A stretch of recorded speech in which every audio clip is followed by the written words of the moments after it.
Redditors who have hired a private investigator, what did you find out? 1. My mother's dad walked out on mom, my aunt and my grandmother when mom was just 5. A few years later my grandmother died of a grand mal seizure. Mom was taken in by her grandparents but she always wondered why her dad left and what became of him. In her 40s, she saved up a bit and hired a PI to track him down. Turns out he moved over time from Pittsburgh to California where he wound up in prison for armed robbery and so other violent crimes. He died in San Quentin Penitentiary. I think mom got a lot of closure out of that. She was able to see that life would have most likely been even worse had he stayed. At least living with her grandparents, she was loved and raised to fulfill her potential.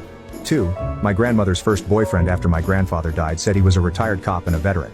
They enjoyed dancing to country music together and bought a new car, in her name though, even though she can't drive anymore.